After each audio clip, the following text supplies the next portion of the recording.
kelanjutan kereta api di kereta Kalimantan api Tengah? itu kan di dalam tata ruang kita sudah masuk nih, sudah ada 5 trase yang sudah masuk di dalam tata ruang Kalimantan Tengah.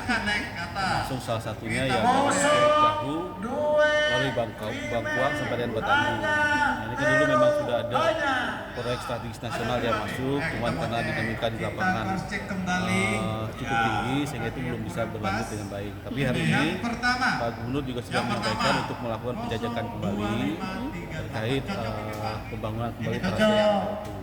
Tetap bersinergi dengan pemerintah provinsi yang terdahulu, tapi dari catatan permasalahan yang selama ini menjadi hambatan itu yang diselesaikan dulu. Intinya itu saja. Tapi intinya trase yang sudah masuk ini tetap menjadi prioritas untuk dikembangkan. Termasuk salah satu yang saat ini sedang didiskusikan dengan pihak kementerian itu adalah trase kereta api lintas provinsi menuju ke IKN. Kita bersyukur kan sudah ada trase Palangkaraya Banjarmasin itu sudah selesai kajiannya melalui kementerian. Nanti tinggal disinergikan itu aja. Trase yang sudah ada di dalam tata ruang provinsi, misalnya dari Curug Jahu, kemudian Kuala Kurun, Palangkaraya, Banjarmasin, itu bisa nanti dilanjutkan. Tapi artinya juga prosesnya kan masih panjang ya, perlu ada tahapan-tahapan dan lain sebagainya. Perlu juga ada kajian-kajian teknis juga dari kementerian, karena pada saatnya kan izin trase ini mengeluarkan nanti dari kementerian. Tapi intinya trase-trase yang kemarin sudah ada itu tetap tidak akan ada perubahan, hanya saja kajian secara teknis dengan memperhatikan perkembangan kondisi saat ini. Pak, izin Pak, trase ini itu untuk jalan yang kereta api yang melintas itu ya Pak ya? Betul, trase ini rute kereta apinya, ya, izin trase, izin rute kereta api yang sudah ada sekarang ini kan izin trasenya Palangkaraya menuju Banjarmasin. Kajian teknis sudah clear dari kementerian. Nah, kemudian kajian teknis yang sudah ada sebelumnya, misalnya dari Curug Jahu, Bangkuang itu kan sudah ada. Cuman perlu diperbaharui, perlu diupdate lagi sesuai dengan kondisi lapangan. Karena pada saat menyusun kajian teknis itu sudah cukup lama kan, kurang lebih hampir 5 tahun lebih lah kondisinya. Ini perlu penyesuaian. Nah itu aja sih kondisinya. Ya. Pak, untuk trase kajian teknis ke pusat ya yang masih terkendala, ini kendalanya di mana Pak? Sebenarnya kendalanya tidak ada, tinggal kondisi teknis di lapangan itu seperti apa. Ini yang menuju ke IKN ya Pak? Betul. Kemudian kesiapan para pihak yang nantinya akan ikut dalam membangun, apakah nanti melalui APBN ataukah melalui kerjasama dengan pihak ketiga. Ini yang masih digodok.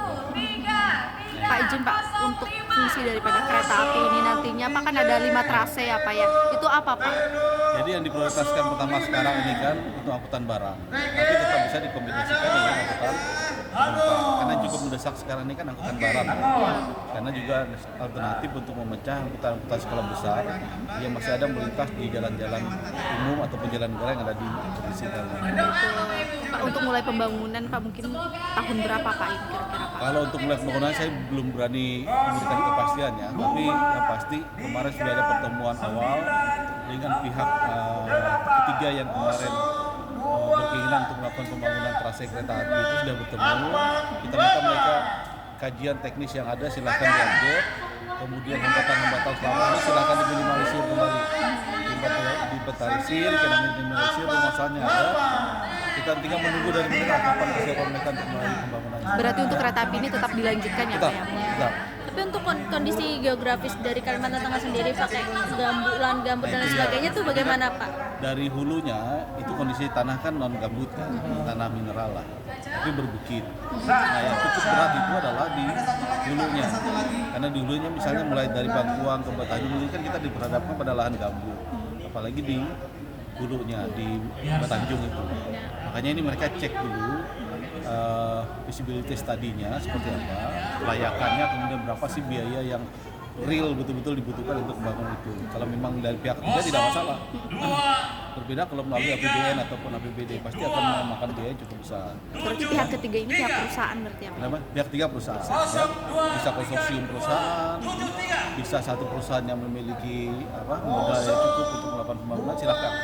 Kajian teknisnya yang lagi diupdate kembali lah. Ya. Sesuaikan dengan kebutuhan. Ya.